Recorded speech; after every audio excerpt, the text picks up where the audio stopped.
I guess I was wondering there, Walker, do you still like salt and vinegar chips?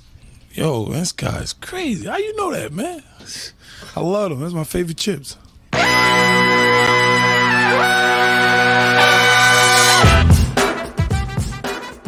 Good morning, sweet world, and welcome to the No Dunks podcast on the Athletic Network. It's Sunday, August 23rd. I'm J.E. Skeets, and joining us here, as always, we got Tass Mellis.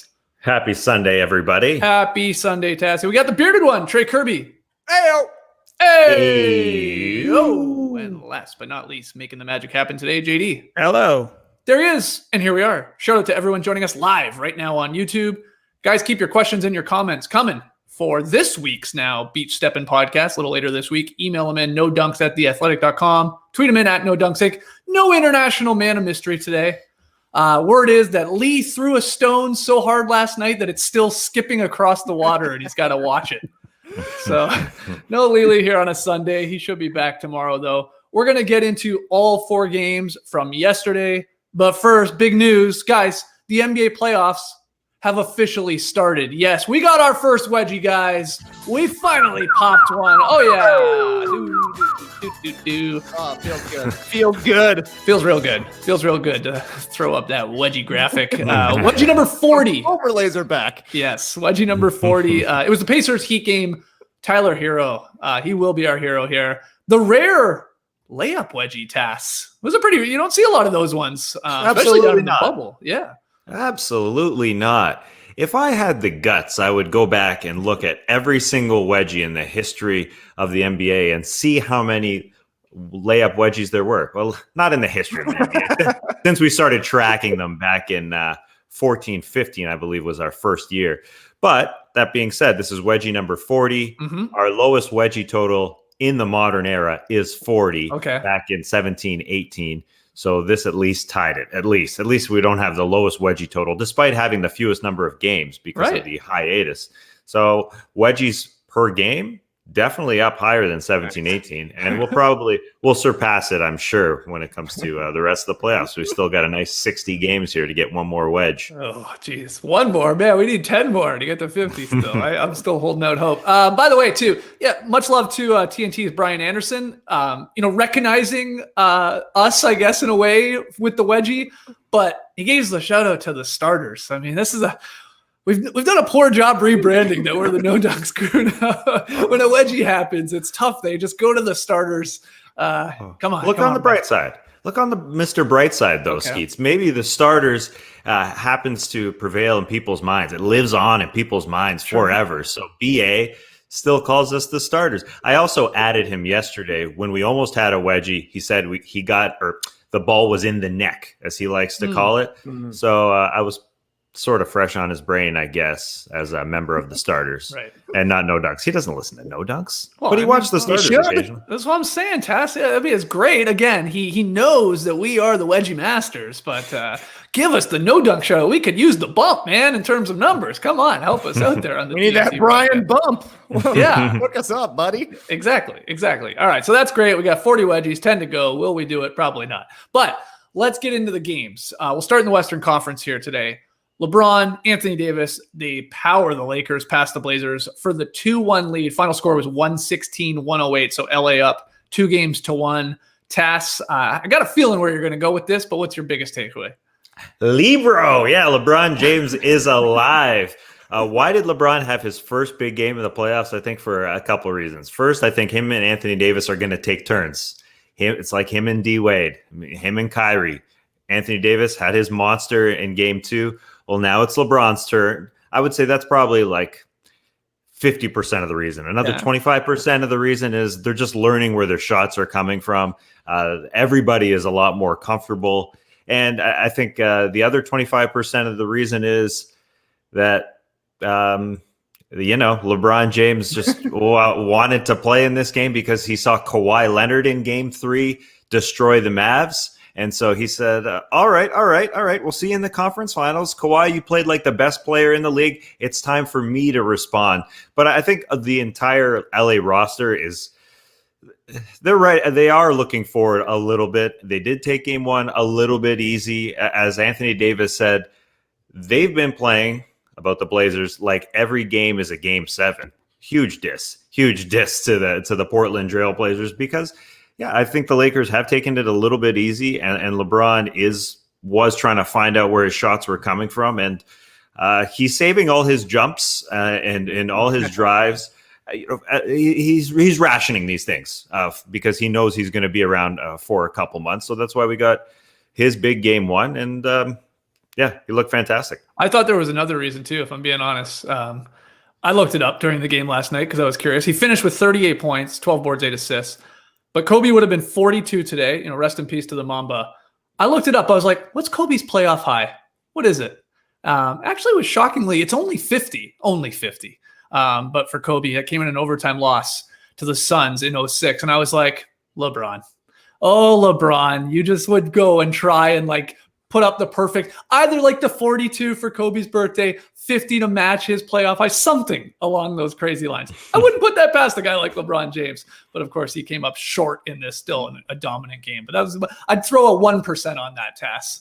That it was a bit of a Mamba, maybe sort of tribute with them rocking those purple jerseys. What percentage are you giving it that LeBron only scored 10 points in game 2? So he needed to come out and score a bunch more points to get his series average up. He was 10, one of his lowest scoring games in his playoff career. So he comes out, he's like, I got to do 38 here. But it was impressive. It was a real tale of two halves, right? Anthony Davis couldn't get it going in the first half. So LeBron put the team on his back, 22 in the second half. LeBron comes out.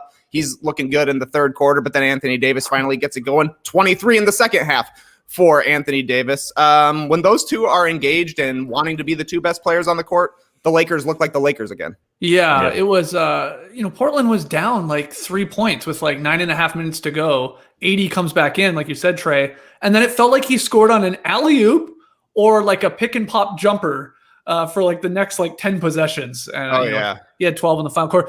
Look, the Blazers, they look tired. They do. Especially their bigs. Nurkic especially, I thought, had a brutal game. And in a way, you sort of almost got to live with the pick and pop from AD. He hadn't been able to hit a shot the entire bubble, but he found his groove, as you said, in the second half. It was he was splashing those. And, they were easy. He can hit them, but he hadn't been hitting them. But what are you going to do if you're the Blazers? Because otherwise you can just take Nurk off the dribble. This is what we worried with the series, right? Well, who's going to stop LeBron and AD? And are the Blazers gassed because they've played, 9 playoff games already? This is how it's now sort of appearing to go. And the Lakers defense is also pretty dominant as well. Yeah, I just think more so than the Blazers being tired in that they had 3 months off, and that's this built-in excuse. I'm not really buying. Yeah, they played hard for 8 games. And then going into the playoffs here where we don't have back-to-backs, maybe they're a little emotionally drained, but I'm not buying that they're physically tired. They definitely have to play their best players more. There's no choice. They're top heavy in the rotation. 4 players on their roster played all 12 minutes in the fourth quarter. 4 of their starters, the big boys, the big names there on their team. Sure, that makes total sense. And that's why Anthony Davis said they're treating every game like a game 7. Yeah, they got to win. I think the big factor is that the Lakers kind of cruised through the 8 games, and they haven't been hitting their stride, as Anthony Davis couldn't hit a shot. He was 3 of 25 from mid-range in the seeding games, and then in that second half, he hit 6 in one freaking half of basketball. They learned where the shot's coming from. They're feeling better, and it was 1-1. And I think like Kawhi in that Mavs series, they don't want to go down 2-1, and they felt it out for the first couple games, and they hammered it. And I think it is a case of a 1-2. We can be the best twosome in basketball with Anthony Davis and LeBron James. And they felt it out. Anthony Davis kicked ass in game 2. And then it was LeBron's in game 3. But it's an entire team effort, though. The way they're hitting the glass, it's dominating the Blazers. It's really hurting them. It's strange to say that in today's NBA, that the offensive rebounds and the size was a big factor, but the Lakers are out bigging the big team in the Blazers. They're playing bigger. They've had 42 more shots in this series because they get on the glass on the offensive end 3 times in this series. All 3 games, they've had double-digit offensive rebounds, 17, 14, and 12, and that's hurting big time. Well, let's talk about the free throw discrepancy. I'll do it. I'll bring it up. I don't want to, but I got to, especially for the Blazers fans out there. The Lakers made 28 of 40 3 free throws, just 65%. I think that's the real reason Lee didn't want to jump on the podcast today. He was disgusted by the Lakers' free throw shooting performance in game 3. But the Blazers only went to the line 19 times. They hit 18 and 19, so that's nice, 95%. But LeBron and AD combined to make more free throws than the entire Portland team. It's a big discrepancy, no doubt. Now, if you watch the game, there's no doubt LeBron and AD were being much more aggressive than a lot of the Blazers. But Trey, do you think some Blazers fans have a right to be upset with this? Like, what's going on with this? This is crazy. Like, Stotts even was like, wow, I've never seen that in the first half. That was a huge gap. What do you think? They have a right to be upset. It's the playoffs, and if the Lakers are getting all the calls and you're the Blazers, of course you're going to be mad. But like Tass is saying, the Lakers are taking a whole bunch of shots inside, and the Blazers are looking a little bit tired, which is a recipe for picking up fouls. Yeah. The Lakers are beating up the glass offensively, and a lot of times on an offensive rebound, you're right next to the rim, so it's pretty easy to get fouled. Again, after that, to me, you just look at the shot charts for Davis and LeBron. You see a whole bunch of X's and O's right next to the rim. So you know that they're not just taking shots and not getting fouled inside. I mean, the discrepancy is huge, but that's the difference of a perimeter-based team and an interior-based team. The Lakers are built to draw more fouls than the Blazers are, so they are. And it is kind of strange that they started Yusuf Nurkic and Hassan Whiteside in this game, and still that was the case. They're getting beat up. That's obviously what they were trying to take away was the offensive glass. But yeah, they are playing more aggressive, and there's no doubt. And Yusuf Nurkic, he had a very average game for Yusuf Nurkic. He is coming back from that leg injury. That I think is a fair excuse that he's laboring because he's playing so much coming off that injury. It was funny watching this because we always, or no, not we, but you hear people when LeBron has a bad game or he seems like a little mentally checked out or he's just settling for the jumper or 3, you always get the thing where people are like, LeBron, why don't you just drive every time? Why don't you just go to the rim every time? Because you could, and you'll either get to the free throw line or you'll just finish. And it's like, that's sort of what it felt like he was just doing last night. He's like, okay, I'll go to the rim every single time, and I'll either get fouled because I'm a giant and they can't really slow me down, or I'll just score. And that's a big reason why of this free throw discrepancy, no doubt. And like they're bigs, you guys said it. The LA bigs, they're athletic. They're fairly rested because they didn't take those seeding games all that seriously. And the minutes were good. They've been spread out over all their bigs and they're attacking. Whereas the Blazers bigs are tired, especially Nurk, through no fault of his own. And they're slower. And they're just finessing shots around the rim a lot more than I think some of the Lakers guys driving through traffic, which again, you don't want to see the discrepancy that big. But if you watch the game, I didn't see a ton of like, what? That was a brutal call. Again, I really didn't. I mean, it was just they were the more aggressive team, the Lakers. Sorry, Blazers fans. I think that's just the way it was in game 3. Though I love what we're hearing from the Blazers after this game. They're not like, woe is me, we're done. They're like, it's 2-1. All we got to do now is we got to win game 4 and it's a best of 3. Like Lillard said this, Melo said this. They almost were like, that air of like, we got him right where we want him, which is like, I mean, some confidence right there. But again, just backs up my theory that Lillard knows how this ends because he's Dr. Strange. But the Melo run was fun. Anything to add to that when he caught fire there for a good chunk of the third quarter? I was loving it. That third quarter, it was Melo just getting buckets every way that you expect Melo to. You start thinking, is this enough? Is Melo going to be on fire enough here in the second half to pull the Blazers to a victory? It wasn't meant to be, but he was giving an incredible effort. He was playing pretty solid defense, especially for Melo, and then getting his mid-range on. It was fun to watch. It was a throwback to 2012. I was loving it. Yeah, it was the most combined points ever in a game between two competitors, most career points with LeBron and Carmelo Anthony. This series, I guess I should say, that they've scored the most career points of two guys on opposite teams ever. That's just never 60,000 plus, right? Wow, good, good numbers. No idea what the numbers. Yeah, nice graphic there. 60K. Those two dudes going at it, and it's never a great sign if Melo's taking over your offense. But hey, for one game, it was it was fun to watch. I think we would all be talking about LeBron and AD missing their free throws if they lost games, because it was weird seeing them clank again. They did in the fourth quarter in game 1, and then in this one as well. Anthony Davis 7 of 14, and LeBron with 8 turnovers, 12 of 17 from the free throw line. But it just shows those two dudes can do what they want on the floor. I don't think you can really gripe about the foul calls when those two dudes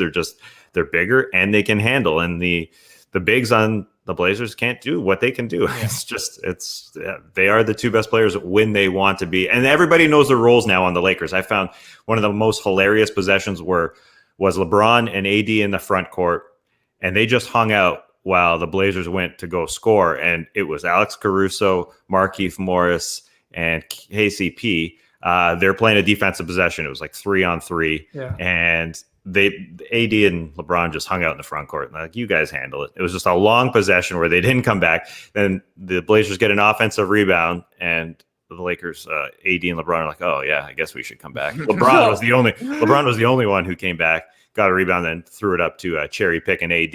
Everybody knows those two dudes, when they want, we're going to score and take over. Everybody else, scrap your ass off, and that's how we're going to get to the NBA Finals. So they're ready. They're ready to do their thing. Just don't pass the ball to Danny Green. It just seems like they're never passing to Danny Green. Even though he hit a couple threes in this one, he is the fifth option with a bullet whenever he's on the floor. They're not passing to the dude. He can't hit a shot to save his life right now. I know. They're not even really close. But this is what, again, this is what happens with Danny Green. He'll catch fire eventually. He'll pop. Yeah, you want him to be missing in round 1, not in the finals. Yeah. But I mean, what? They got 2 threes from Danny Green, 3 from KCP. There was a little KCP run and 1 from Alex Caruso. If you're getting 6 threes from your backcourt for the Lakers, I don't care really how many other ones they're missing. 6 threes is a lot from those 3 guys at this point. Yeah, you're right. There was that, you just reminded me, Tess, because there was that clip where Jeff Van Gundy was going crazy that the Lakers weren't getting back on defense, right? Mm-hmm. He was just going bonkers. Like, he was like, what are you doing? But I don't know why he failed to point out, like, the 2 Blazers guys were not getting back on offense. It was like Whiteside was like still, there was like, we're just not going to go down there. It was like pickup ball. It was like a couple of guys have just decided, we're not running this one. You guys just play 3-on-3 for a second. We'll just wait down here. Yeah. It was like, you could also be getting mad at a couple of the Blazers for not getting. One of them, I think it was Nurk or Whiteside, eventually made their way down there, and they still didn't score. But it was pretty funny.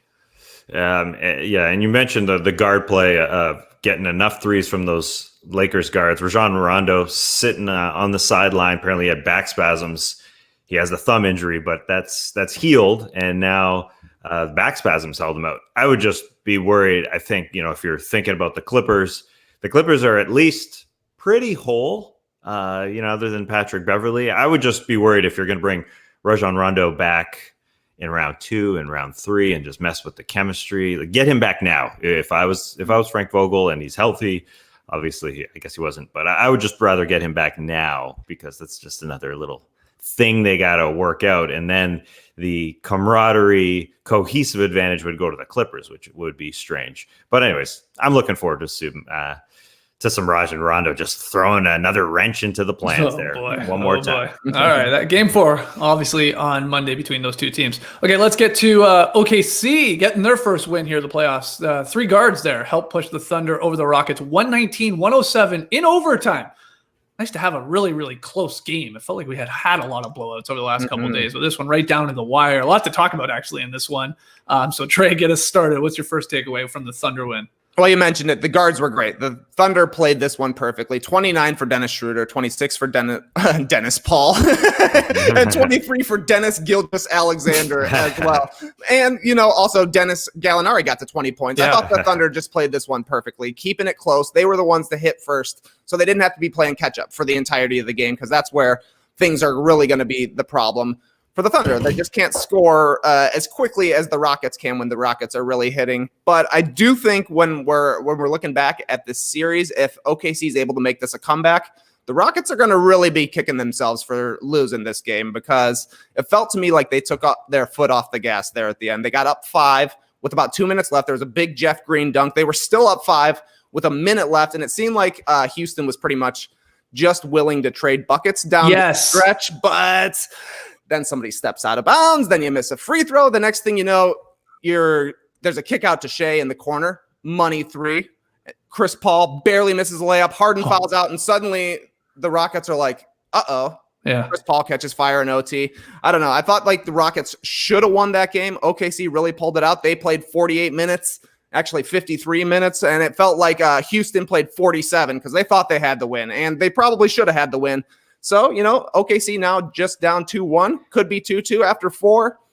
Could have been a 3-0 series, no doubt, for Houston. So if this turns a little more competitive, if OKC is able to pull off the comeback, we're going to look back at that last minute of Game 3. Oh, absolutely. They were doing the classic, like, anything but a 3, anything but a 3. And so the Thunder just all right, we'll just take this easy layup, like, very quickly. That's okay. Okay, we'll score on the other end. And you broke it down there perfectly, Trey. That's exactly what I thought, too. I was like, uh-oh. And then we had some shenanigans at the end there, too, with the Harden and Chris Paul task, the double flop at the end of regulation. At least in my opinion, both those guys trying to, ref bait, do the action there where they're going to like lock up with the guy and then flop away. And they both basically did it. And in the end, I guess the Rockets kept the ball in that possession. And then there was more shenanigans where the Thunder ended up getting it back. But my goodness, that was insane. And then the crazy potential game winner from Chris Paul there, flipping it over his head. The thing nearly drops. There was a lot going on here, and I would even add to what Trey was talking about. Billy Donovan, I thought, tried to give the game away when he took out Dort, who was doing a fantastic job. He took him out for a couple of minutes there. Harden set up Jeff Green for a 3. Harden went right through Schroeder for a easy drive and a bucket. And I'm like, oh my God, what are you doing, Donovan? He got him back in there, and Dort did a phenomenal job for the most part on Harden. But what do you think of this? Do you agree with what Trey's saying there? If this becomes competitive, the Rockets are going to be looking back at this one going, what did we do?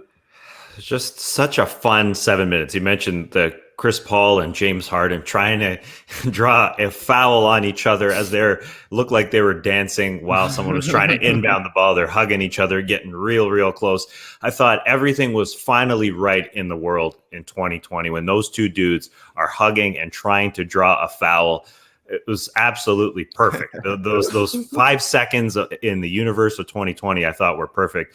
I agree that it felt like the Rockets of the last few years. They were playing not to lose rather than to win. When James Harden had the ball there, they were up 3 points, and they got the ball after a Chris Paul layup, about 50 seconds left. And James Harden was just dribbling up the shot clock.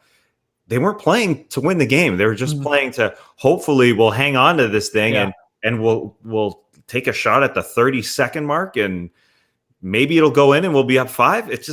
It wasn't logical sense. That was exactly like the last few years when people would rip the Houston Rockets and say, what the heck are you doing? Stuff like that. And listen, I think Harden, he drove through Schroeder there, as you mentioned there, Skeets, and he found his way in the second half.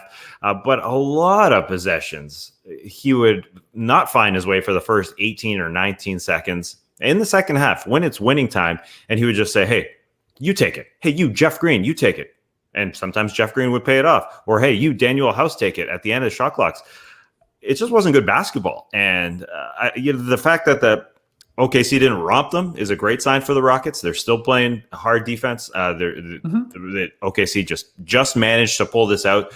So, sure, it would have been great for the Rockets to pull this thing out. But I think they still have the advantage despite, you mentioned all the guards. That's the big thing for OKC here in this game. This, the number one takeaway for me is that Shai Gilgeous-Alexander, or what'd you call them? What did you call all of them? They're all Dennises. Yeah. All Dennises are Dans. All Dans are Dennises. Daves are Dans.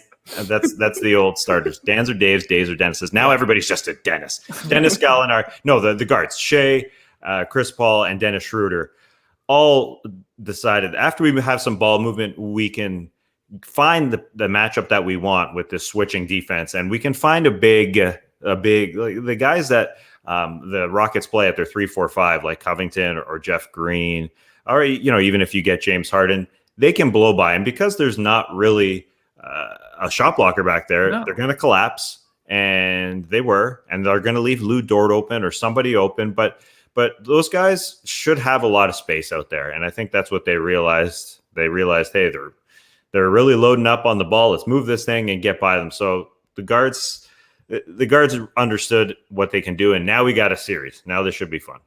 Man, Lou Dort, This is he's getting a lot of buzz right now for Lou Dort, and the job he did. Again, phenomenal job he did on at least slowing Harden down. These two going at it are like that famous like slow motion clip of two rams like butting heads.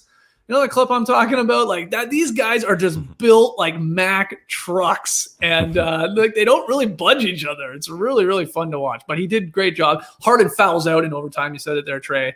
And then and he fouled out when the Rockets failed to get a defensive rebound. That's actually what happened on that play. And then Dort grabbed another offensive rebound with like 3:30 to go in overtime, and that led to the Chris Paul three. And yeah, he was on fire. So Dort was a game changer in this one, to the point where, like, I know Royce Young, who obviously is a fantastic OKC reporter, beat reporter, he's wondering here within this game in this series now, does Donovan have the decision? Does he go with his preferred closing lineup, which was statistically the best in the NBA season, or does he have to make room for Dort in this lineup and either bench Gallinari or bench Adams? And I think the answer is you got to bench Adams here, who has not given them a ton, in my opinion. And you put Gallinari at the 5, you've got your defensive stopper in Dort. Yeah, they're going to leave him. You're going to hope he can maybe hit 1 or 2 threes, and you just got a little bit more room to operate there. What do you think with that decision that Donovan's got to make here, not only in that game in game 3, but moving forward? It's time for the Dort report. That's what I think. We saw the last minute of that game. Steven Adams went out with an injury and had to move Gallinari up to the 5, and they played that last minute and then into overtime with Gallinari at the 5. And I think that just makes a little bit more sense playing against this Houston Rockets team, because Adams isn't going to punish them for playing small. He might hurt you on the offensive glass a little bit, but we know the post-ups aren't going to be the way for OKC to win this thing. So I think you're going to see a little bit more Danilo at the 5, because Billy Donovan said afterwards that Adams could have come back in overtime, right? But the little guys were playing really well, and it just seems to make more sense if you can stay in that mode where you want to keep the ball moving. That's the big thing for the Thunder is, if you're going to play small, you're playing Rockets basketball to begin right there, but you have to play OKC style. Keep it moving. That's the way to beat the Rockets, because if you get into the ISO fest, that's their advantage. Tass, what do you think? Same thing? Yeah, totally. I like the idea of the two rhinos going at it as much as possible, and James Harden and Lou Dort, and whether or not they morph from two rhinos going at it to two hippos flicking their poop when they're trying to defend their territory. That's one of my favorite YouTube clips, is when hippos are having a bowel movement and they flick it with their tail. That's definitely I love that. I love that.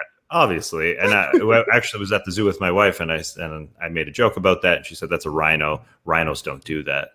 We're looking at a rhino rather than a hippo. Only hippos do that. Excuse me. I was talking about rams, but you also then called them rhinos. Really? Yeah, you got rhino on the brain. Oh, all rams are rhinos. Oh, Dan's are rhinos and rhinos. Okay, I'll stop. All Dennis's are rhinos and all rams are James. Keep track, okay? I that is definitely, it's a fun matchup to watch those two guys at it. So as much Dort as we can get out there. I had flashbacks of Dante Exum with the Utah Jazz when the last couple playoffs, they threw Dante Exum out there to be their James Harden stopper. It obviously didn't work, but he's got the body type, and those 3-pointers will go down. They'll go down eventually. There are some bad chucks. Some are wide left, but you got to trust them. And then I thought, why not Andre Robertson a little bit? I mean, he can't really hang out with James Harden, but Andre Robertson is on that bench ready to knock down a triple, perhaps. He's a capable guy and he's a very good defensive player, and he's back from injury. But there's some options now for Billy Donovan, and they've found their way. But yeah, they're probably going to go small. I agree.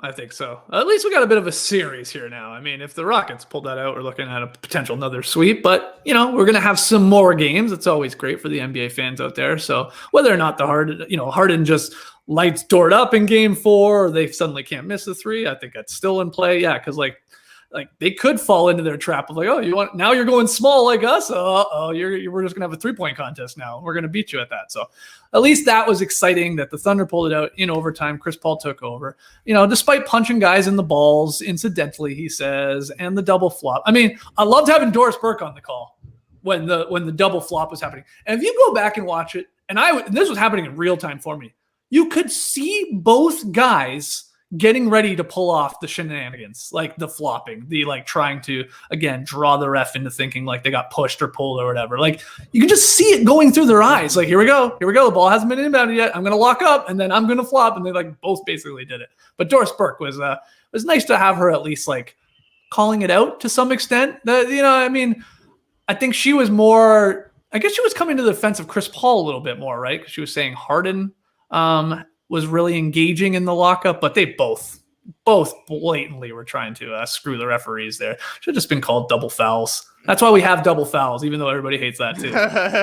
Nobody wants a double foul called until it's the perfect time. And also great having Doris Burke on the call, because apparently she was doing the broadcast when Chris Paul punched Julius Hodge in the nuts, like 15 years ago. I'll always remember that clip. And it was almost exactly the same as this one with, who did he get this time in the Hibberts? Not Roy, Ben but, McLemore. Ben McLemore, right in the bends, This one looked a little bit more incidental, but when you got the rep, man, your reputation is tainted. Correct me if I'm wrong, when he did that to Julius Hodges, he hit a game winner, I think, that game. Too. Could be. I think. And then, he obviously almost had the game winner in this one. Again, that little flip over his headshot and was pretty instrumental in overtime. Yeah. So that really gets Chris Paul going. He just got to touch somebody in the junk. Too much. Yeah. Check the manscaping. Yeah. No, pretty crazy. And he would have definitely got a lot of flack if the OKC didn't pull this out because of that shot over his head. It was bonkers. I think he was just sort of caught mid. Do I pass it to somebody? Is there somebody cutting? Or maybe he didn't even look for the reverse off the glass. Yeah, I don't know why he didn't go with the glass. That part was strange. It's a makeable layup for an NBA player. Oh, yeah, of course. Even the little flip over the head. 100%. I know it's unorthodox, but yeah. 100%. Yeah, and he was fresh off of playing horse 3 times on ESPN. Did he go to the finals? I don't know.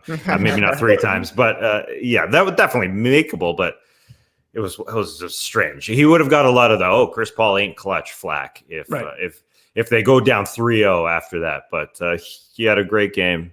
He was dominant and got his boys going again. So now we've got a series. We definitely have a great series coming. All right, let's go to the Eastern Conference here. The Greek Freak leads the efficient Bucks to the 121-107 rout over the Magic. This was the first game of the day on Saturday, and it was over in a hurry. Giannis 35, 11, and 7 tasks. He was pretty dominant. It was fantastic. I think the moment that he was the most excited, though, was when Chris Middleton hit a shot. He was so pumped. He was so animated for Chris Middleton hitting one single shot in game 3 of round 1. Why? Because he knows he needs Chris Middleton desperately. I think he's well aware that Chris Middleton's got to step up. And this was obviously his first good game of the postseason so far. Chris Middleton was feeling it. 17 big ones. Not quite the 35 you were looking for in your bet with We'll get there. We'll get there. I still got games.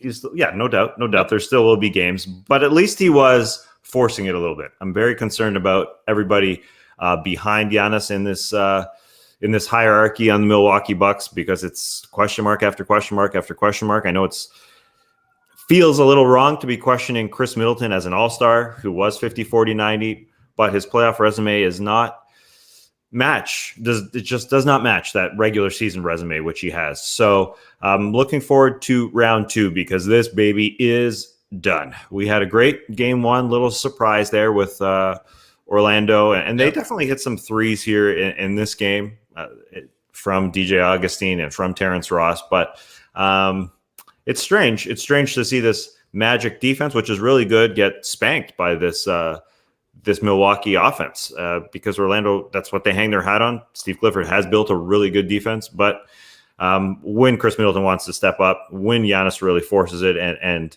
has a bit of opening because Chris Middleton and Brook Lopez are being a little bit more aggressive, then that wall starts to break down a little bit. And so he can get through. He can be dominant, as you said, Skeets, and then the shots come raining down on a Magic defense that was pretty good all year. Yeah, and Clifford's defense of his defense, too. No Isaac, no Aaron Gordon, no even Michael Carter-Williams. They're missing some of their best defensive players. Al-Farouq Aminu. I forgot that guy was in the Magic. Right. Great call. So it's a lot of wingspan right there that you're taking off the floor. So that's always going to be tough. But yeah, I was happy this one was over early. I got some house chores done yesterday. I was up on the roof, guys, cleaning my gutters after it was 70-43 at the half. Now the Magic made it a little closer, and we had the fun scuffle between James Ennis and Marvin Williams both getting ejected. But this one was if you're going to have a blowout, have it early on the Saturday so I can get something done, and I cleaned those gutters. Guys, I got a ladder. I forgot to tell you, I bought a ladder. So we're all good. I bought How'd you get it home? I didn't. I got it delivered. Delivery ladder. But it's one of these beautiful. I think it's called a gorilla ladder. Shout out to somebody on Twitter that told me about it. It's like it's one of these fold-up ones that you can fold a million different ways. It's pretty cool. You can like do it on the stairs. You can do like 90-degree one way if you need to, and then you can just straight up do like 18-foot extension ladder to get up on the roof. So it's perfect. Awesome. Yeah. I heard about the Gorilla products, I think during a Phoenix broadcast during the seeding games. I think one of the play-by-play or the color guy, you'd think it had something to do with the mascot, but it didn't. I think one of the play-by-play guys said something like, oh, just slap some Gorilla glue on that, you'll be fine. That's one of their products, I guess. They do everything, these gorillas. Well, that's what I was going to ask. They do. I know Gorilla Glue. I have that. And now they're making ladders too? These guys do everything. They've got a doctor who measures in gorilla farts. Oh, get out of here. They've covered everything. They got a mascot for an NBA team, man. What can't they do? They're all related. Very comfortable on that roof there, Skeets? Any fears as you got up there on that ladder? I know if Lee was here, he'd be extremely worried about you. He'd say, are you okay? Did you have Nora hold that ladder for you? No, the only rule we had, Nora's rule, but it's fair enough. It's a good rule. She's just supervising from the ground, just keeping an eye on what's going on up there. So she can watch you fall down when you fall down? Yes. Hey, look, if you're going to fall down, at least have somebody there to call, to attend to you or to call in help. No problem. My roof is not steep at all. But you get up there and it's like, oh, okay, here we go. Just you gotta find your footing up there. You just gotta get comfortable. You know what? It was more. I just had to figure out what was the best way to get obviously close enough to the eaves trough without falling off the damn roof, but then you could easily scoop things out. And once I had that down, it was smooth sailing. Though I wore shorts. Very hot on the roof.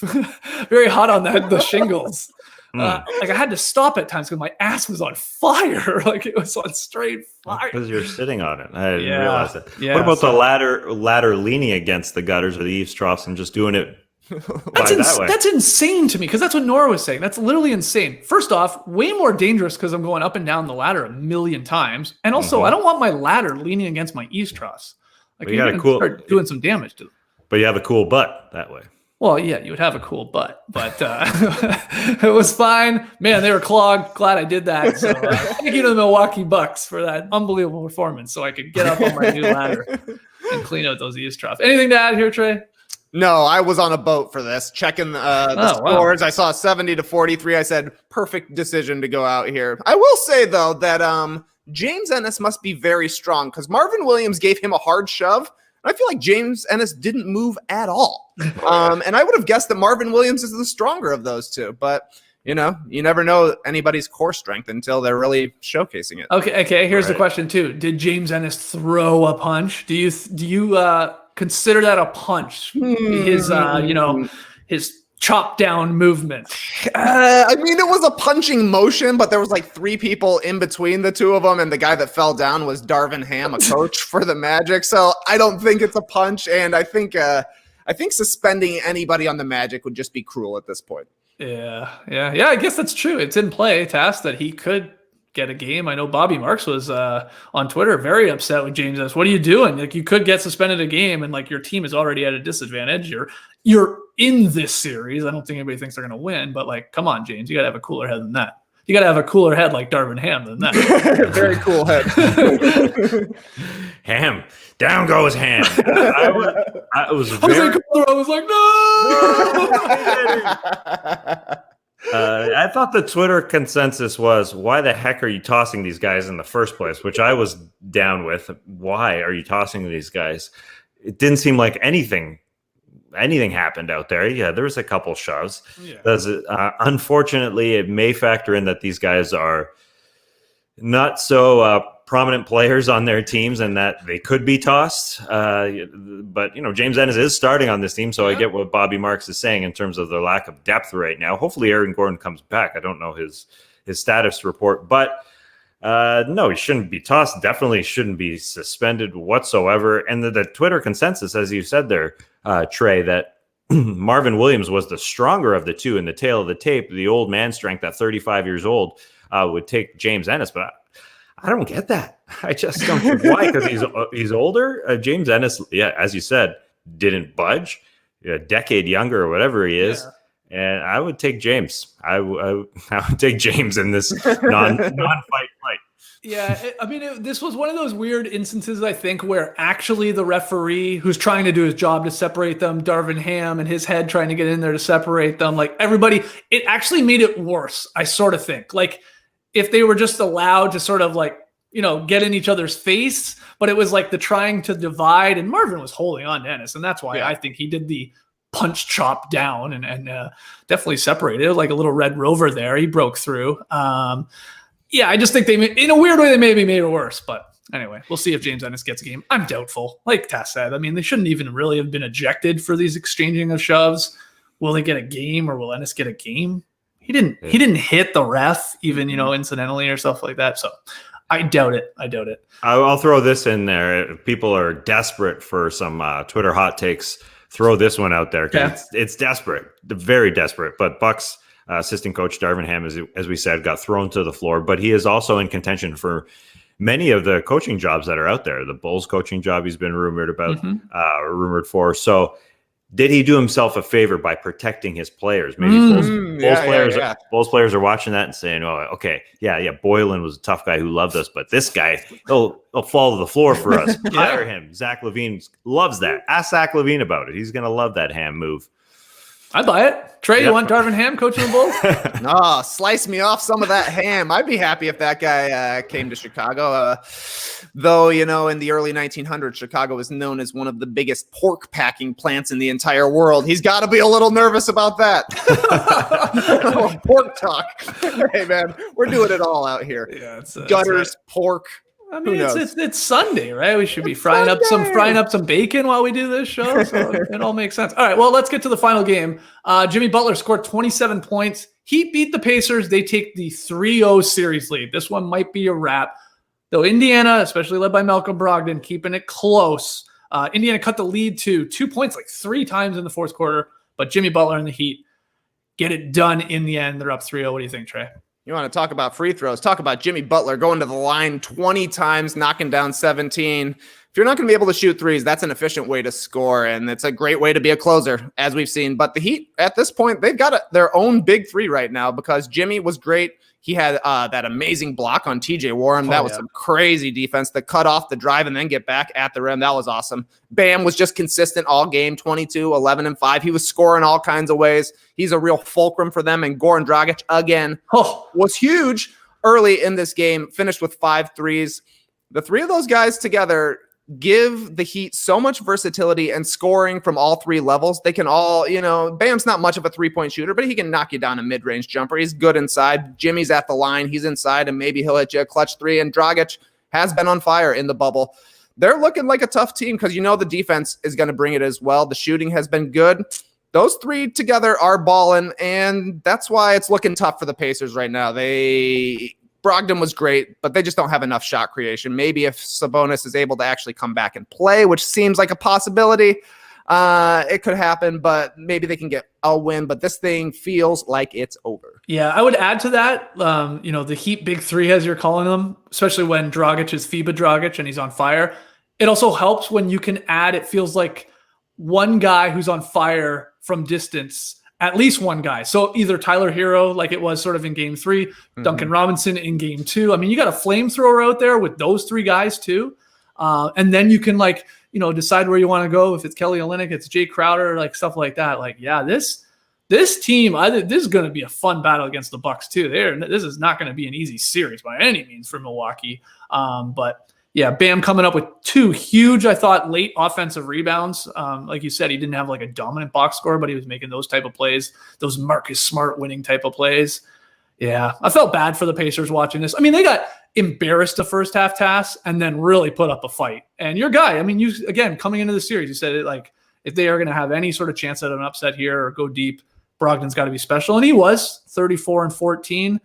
I just wonder at this point, it sounds insane to say, but I could have been like, would the Pacers almost been better off if Oladipo didn't play? Which sounds crazy, but he hasn't played well. And there was a couple times in this one where he really went for the hero shot. Not Tyler Hero, or I guess in a way Tyler Hero shot. And you're like, what are you doing, man? Like, you don't got to go in, and I get it. You're the star of this team, but Brogdon's actually maybe right now at this point, in this game at least, I thought he just made some weird decisions. Yeah, I don't disagree with this game. He tried to do a little bit too much. I do like the fact that he's out there just more as a decoy, more of a shot maker, because they don't have a lot of depth. I like me some Aaron Holiday. I like me some other Holiday and Justin Holiday, but those guys have to be pretty much catch and shoot type guys if you're going to go pretty far in the playoffs. I like Victor Oladipo as the potential, a little bit of a spacer, but yeah, he has to scale it back a little bit for them to be great, because he's not himself right now. And so yeah, I thought he was doing a decent job of that, trying to balance that in the seeding games. But they're lacking a little bit of offensive punch, and so I was fine with him playing. But Brog did absolutely everything he could. I think it was on TJ Warren really to come up with some fourth quarter plays, because they're playing Brogdon, Oladipo, Justin Holiday, TJ Warren, and Miles Turner. They need TJ Warren offensively, and he wasn't there. And so they fought. But this may be the problem. Nate McMillan after the game said, we're down 3-0. It's win or go home. As I told you guys, you're not dead. We're not dead. We showed the second half that we're capable of doing, but we've got to put together that type of intensity, that type of belief for 40 minutes. It's a 48-minute game, Nate. I get what he's saying, but yeah. Yeah. I mean, that's what happened to the Pacers. They thought they were playing a FIBA game. They're only playing 40 minutes.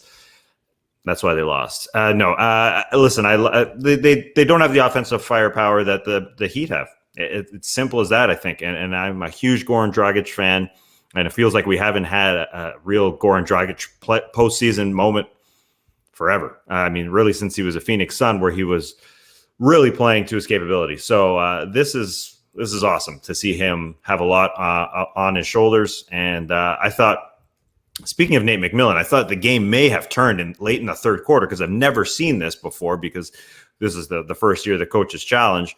But it hasn't happened like this, where Pacers Miles Turner called for a foul. The refs are going to see if it's a hostile act. They go check that, and then Nate McMillan says, you know what?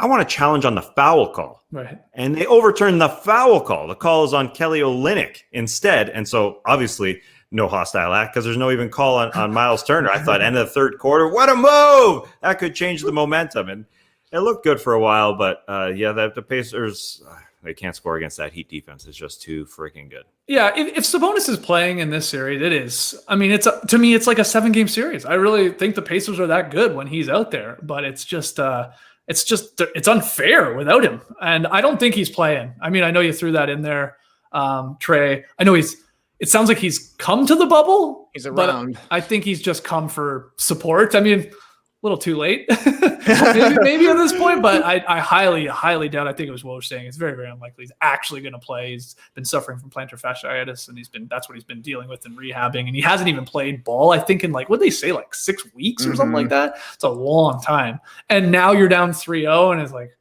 it wouldn't make a lot of sense to me. He's just there to maybe get a little fishing trip in and hang out with the guys in the arcade room where they all part ways for a couple of months. But it sucks. It just sucks for them. The other thing rare, I mean, you said that overturned call there, Tass. Another thing that was rare in this game, Miles Turner going glass on the corner 3 with 6 minutes to go. It was a big shot. Shout out to Chris Webber for calling that one in real time. I thought it looked funky too when watching. I'm like, what the hell happened there? That ball, it just looked like it took a weird trajectory. And then I think Webber was like, I think that hit the glass. And then they did the slow-mo replay. I was like, yep. That was Michael Jordan going baseline glass there, but his came a little too late against the 95 Raptors, right? 95-96 that Raptors. Remember that shot? Of course, I remember that shot. After the buzzer, the inaugural Raptors getting a win over the 72-10 Chicago Bulls. What? An old March victory. Again, we said it yesterday. A lot of shots going off the side of the glass. I know that wasn't off the side of the glass, but yesterday I think we were clean, though. I don't think we had any side glasses, like guys from the corner Right. banging home threes. I guess because they weren't giving Danny Green the ball. Oh, man, why am I ripping Danny Green again? Not so nice. Not so nice. That was strange. Chris Webber was on it. And those guys, all the commentators, doing a good job. Doing a good job. Day in and day out. They all have back-to-backs, jumping around series. I think they're jumping around series, too, if I'm not mistaken. Good job. A lot of research being done, a lot of work being done. Happy for everybody doing their work down there in the bubble. I think it was it may have been Jared Wade, who is a Pacers fan. He's a disgruntled Pacers fan right now if you follow him on Twitter, but he is a Pacers fan nonetheless. He's pissed. Yeah, this could be. It might be because we're looking at a sweep here. This could be the third time in 4 years that Nate McMillan gets swept in the playoffs. I think he has a 3-15 record right now in the playoffs. Well, yeah, and I'm not putting it all on Nate. He obviously gets his team to play really well in the regular season. Yeah, does he struggle maybe in playoff series? He's at a disadvantage with the no Sabonis, so that's tough. And Oladipo, playing at whatever percentage he's playing at health-wise, 70%, 60%, who even knows. But and no Oladipo in 2018. Yeah, no, I know. It's or is it last year? Sorry, last year. Yeah. It's frustrating.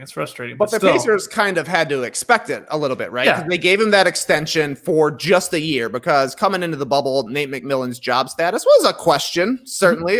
So they gave him that 1 year, basically saying, we know it's going to be tough. Oladipo, not 100%. Sabonis, we'll see if he comes back. We know your team is missing 2 All-Stars. You're probably not going to do your best down here. So we'll run it back next season. I would assume that they wouldn't have gotten swept if they had Oladipo and Sabonis playing at full strength. Yeah, but no way. That's why you give him the 1 year contract. But I guess we'll have these conversations again next season, right? I mean, that's going to be the question. Is Nate McMillan the coach for the Pacers? He seems to be a guy who can take your team from out of the playoffs to a solid playoff contending team. Does he take you to the next level? We shall see. At least he'll have a fully healthy team to give it a shot. Yeah, for sure. All right. Do you guys think this is over on Monday? Do you think the Pacers have a little fight left in them, or is this a sweep? I think they have a lot of fight left in them. I don't think it's not a given. They definitely lack that fourth quarter ability to score against a Heat team when they turn it up. I think it'll be a close game. Trey?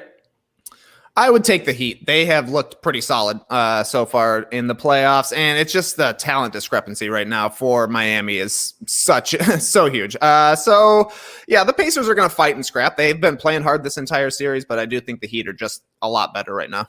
Yeah, I sort of tend to agree with that. All right, we got a little news here. Toronto's Nick Nurse, he wins the 2019-20 NBA Coach of the Year award. Yes.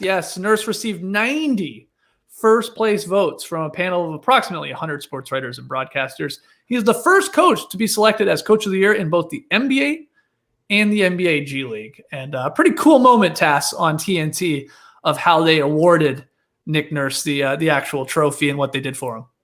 Yeah, Nick Nurse talked to Eric Koreen of The Athletic about the process of just going on TV.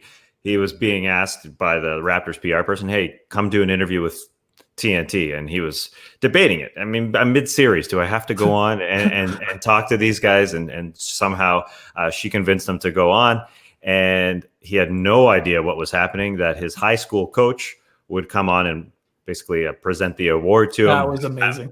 Have a little speech. Yeah, he got choked up. And then his players, and Kyle Lowry, the first one to hand him the trophy. So, it was an awesome moment. And I think, sort of as a bigger idea, like that was a shock to us. It was, it was just something that isn't done at all anymore because of the NBA awards show. And I know jobs are going to be changed, period, for a lot of people out there. And I'm not sure how it's going to change the NBA product on the court. I don't think we're going to have a neutral site playoff tournament by any means, but this could be something that they put forth in the future. Why have an NBA award show when I think these moments get more social engagement like that on Twitter was better if you somehow you get a great PR person, you do all that work behind the scenes to surprise somebody with that.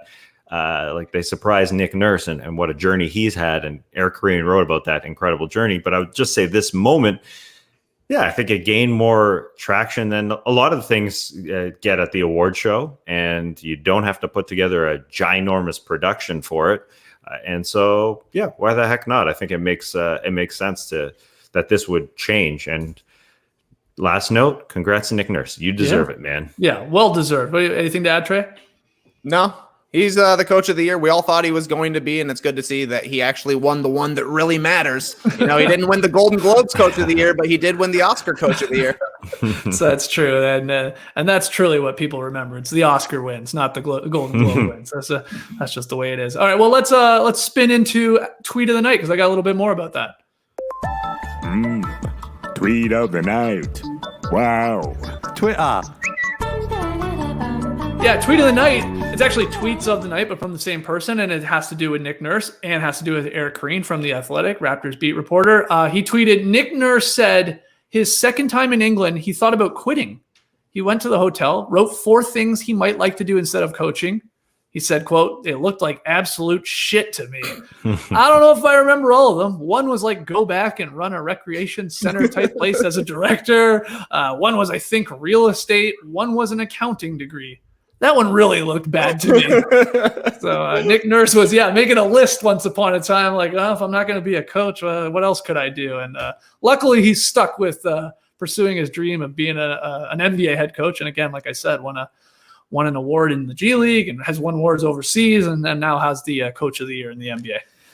Yeah, he'd probably be a pretty good accountant. Not to stereotype him, but he looks like if it was Nick Nurse accountant, Nick Nurse took his GMAT, I think he'd rock it. I think he'd be pretty good at it. But I think Eric Kareen also went in depth into that article about Nick Nurse and having all these quote unquote backwater jobs where he tried a bunch of random stuff on the defensive end, and then that empowered him to try things like the Bucks and won in the finals and everything he's trying now. So all those jobs, and the fact that Masai Ujiri went from coach of the year and Dwayne Casey and was comfortable enough to hire Nick Nurse, who didn't have a storied or a reputation that anybody really knew about. It kind of came out of nowhere for people who don't know the coaching scene in the NBA.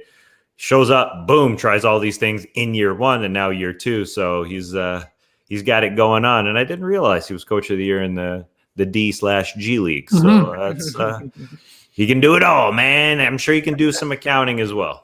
Yeah, that's why you mentioned all that experimentation. That's why I think he would be a great rec center director. Imagine the programs this guy could come up with, like a box and one. You go to camp for 4 days a week, and then on the 5th day, you go for a field trip. The guy can do it all. Congrats to Nick Nurse, and congrats to the Raptors on that. It's his award, but it really is a team and an organizational award, no doubt. All right, let's get to game of the day. We got 4 on task. This could be our second last day of quadruple action. We know we're getting 4 tomorrow, but we have the potential of some of these series ending today. Yeah, we have 2 teams that are up 3-0 today. Philly and Boston, of course, and Toronto and Brooklyn, as we said there. So those could be done. Those definitely could be done. And then you got a Denver-Utah series, the late one on TNT with the Jazz up 2-1. But of course, as the game that's got the most prominent spot here on ABC, the classic 3:30. John Tesh used to be playing the piano before this, I do believe, right? That was the NBA on NBC. Oh, man, I don't know. Anyway, I get my BCs mixed up all the time. 3:30, Clippers, Dallas. Will Luka Doncic play? He's a game-time decision. Left ankle injury. You would assume that he would play because he came out and was limping all through the on the ramp there and came back to play 2 days ago. I would assume that he would play. And he mentioned that it's a good thing that this wasn't my right ankle because I hurt that earlier in the season twice, and that would have lingering effects. But now it's a different ankle. And if you're listening to this as the game is on or, after the game has begun, hopefully Luka came out there and had a good one. You'd assume that he's tough enough to, and the injury isn't bad enough, as Rick Carlisle said, that the injury isn't debilitating, or there wasn't anything alarming on that MRI was the exact verbiage. So hopefully he's out there playing. Yeah, I would expect him to play in this, at least to give it a go, right? And put some pressure on it and see if it actually hurts or if he's fine once the adrenaline kicks in. I think he'll play. And that one's on ABC. It just reminded me, watching last night's game on ABC, This pissed me off for some reason. So the game's on ABC, Lakers Blazers, and then they do the thing, right? I think a lot of it was in this 2-box situation where it's like one of those quick little NBA ads, right? Playoff ads. And then it says, tomorrow, Sunday, has the 2 games that are on ABC. Those flash up first, and it has the little ABC icon next to it. So you know it's on ABC, you know it's on the network. And then it flashes up the final 2 games of the night, right? Those ones you mentioned, but it doesn't put up the TNT logo. Yeah. That angers me. Come on, what the hell? Mm-hmm.